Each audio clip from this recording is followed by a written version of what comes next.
Tady já jsem si jenom všimnul, proč vlastně ta motorka je takový pocit, když na ní člověk sedí, já nevím, jestli to je dobře vidět. Je taková široká, jako je to takový... Že to je takový široký plast. Určitě, no. A tak jsem koukal, co tam je, ale ono tam vlastně jakoby...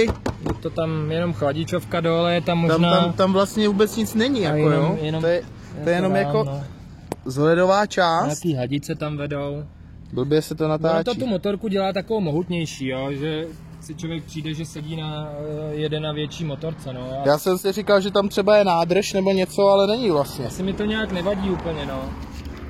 No to bych musel se blbě... Tady to je možná odsaď trošku vidět, že vlastně to je takový, jsou tam různá, to je třeba klakson, různá elektronika. Na druhé straně tady je nějaký, co to je, oddech od chladiče a vzadu chladičovka expanská. Ale jakoby nic tam moc není, no. Co se týče, ještě se vrátím k jízdním vlastnostem, ta motorka určitě nejede špatně.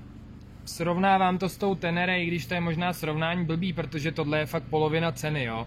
Ale já nad tím tak jako přemýšlím, že to využití je, si myslím, hodně podobný. Tohle je víc možná do terénu, je to stabilní v terénu. Na silnici tak jako člověk pořád řadí, pořád tam musíš šoupat, pořád jedeš plný plyn, rozjedeš se raz, dva, tři, čtyři, pět, šest, tam naházíš rovnou a jedeš 100. Jede to nějakých na dálnici, minule jsem to zkoušel, vlastně omezovače ve 150. To znamená, ve 100 jedeš 6000, zhruba otáček, přijde ti to takový divný, ale zase jak ti to šustí, tak ten motor vejfuk ani neslyšíš. Mně to přijde jako krátce zpřevodovaný. Že jsou blízko sebe. Jsou hodně blízko, jakoby, aby ta motorka jako jela ve všech otáčkách, ve všech těch kvaltech spíš, tak je to všechno kraťonký, to znamená, ty jedeš raz, dva, tři, čtyři, pět, šest, musíš to tam pořád šoupat a chvílema ti to přijde, jak když jedeš na skútru s variátorem prostě. No ale tak v jakých otáčkách to má tak největší výkon třeba, nebo jak to...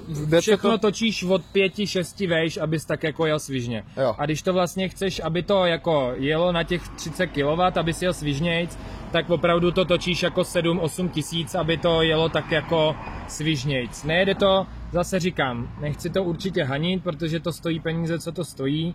Mně to přijde na silnici poměrně slabý, ale je to zase taková pohoda, jako nařadíš tam do té 6, jedeš 100 a co se týče zatáček a toho podvozku, tak ten funguje fakt jako hezky mi přijde. Jo, určitě to není jako nejlepší motorka na silnici, ale myslím si, že ten mix jako toho terénu a té silnice je hodně dobrý.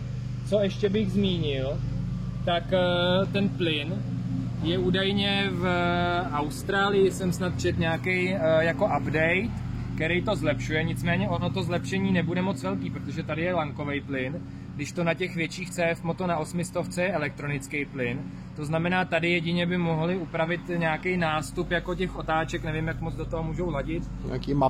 Nějaký mapy, proč to říkám, protože když jedeš na jedničku a vezmeš za plyn, tak je to hodně ucukaný.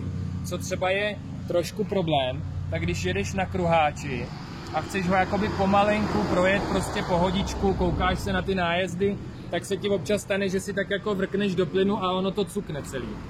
Jo. Stejně když jedeš ve stupačkách, tak musíš hodně spojkovat spíš, než že bys jako pustil plyn, malinko ho dal a jel si takový volnoběh jako ve stupačkách v terénu na plyn, protože ten přechod vypnuto, zapnuto cukne vždycky.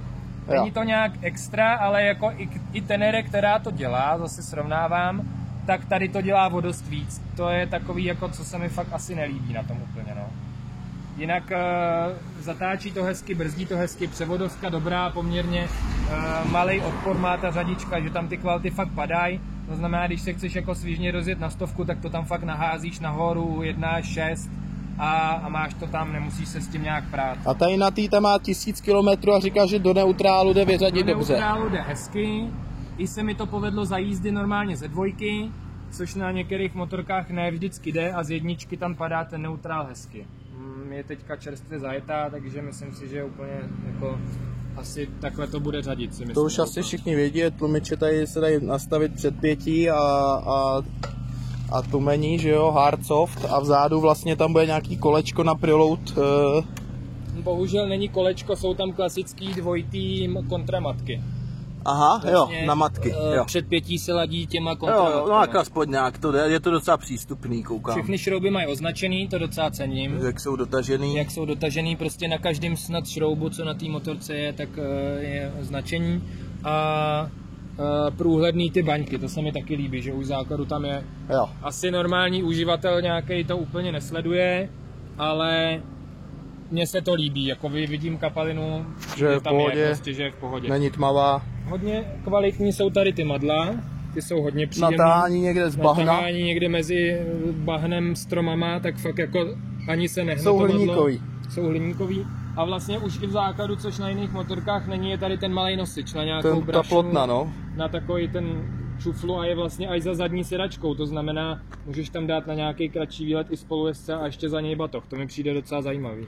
Zajímavý porovnání s první ténerkou, která měla žárovkový blinkry, tak tady už je Tady modernější vlastně LED. je ledka, je tady ledka. i nějaký denní svícení, který tady svítí ještě k tomu. Má to sice takovou docela vysokou teplotu chromatičnosti, to světlo jako dálkový tlumený. V noci jsme to neskoušeli. V noci jsme s tím neskoušeli jet, jestli se to bude odrážet od takových těch žlutých fosforeskujících značek. Jasně, ne. By mohlo být nepříjemný, ale Pneumatiky asi z mýho pohledu bych na to určitě obul nějaký drapáky, protože opakuju se, na té silnici to není žádnej od vás, ale o to víc si myslím, že bys pak užil drapáky do nějakého bahna, na nějaký ježdění, výjezdy, abys měl jistotu, že vždycky vyjedeš a nezůstaneš tam na pneumatikách. Jo. Jedeš prostě po okrsce tak jako 100 do zatáček, to jede hezky, ale žádný jako sportovní výkon na silnici bych od toho určitě nečekal. To jakoby tam asi úplně není. Ale je to jenom samozřejmě můj názor, jo. jak to vypadá pod sedlem? To je, koukám, ten zámek.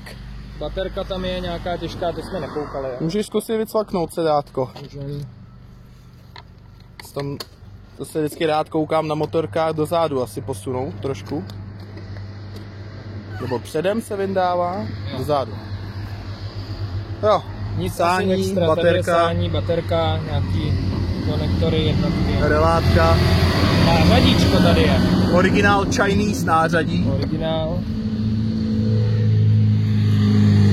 Ještě co se dělá, co bych asi já k tomu bral. A tady je klíč na to péro, koukám ze spoda na sedlu. A jo? Můžeš nastavit péro. No jo. Tak to docela cením za Číňany, no. A co se týče, ještě něco jsem chtěl. Teď si nevzpomínám u toho, co. Nevadí. Jo, to sedlo. Že vlastně tohle je hodně vybraný a mně se úplně nelíbí, jak tam sedím zapadlej v tom. Mně se to zase docela líbí, že to je Dotáhne takový každej, stabilnější. Ale v originálním příslušenství je vyšší sedlo a co jsem koukal i takhle jako lidi na skupině, tak ho všichni docela hodně požadujou. Jo.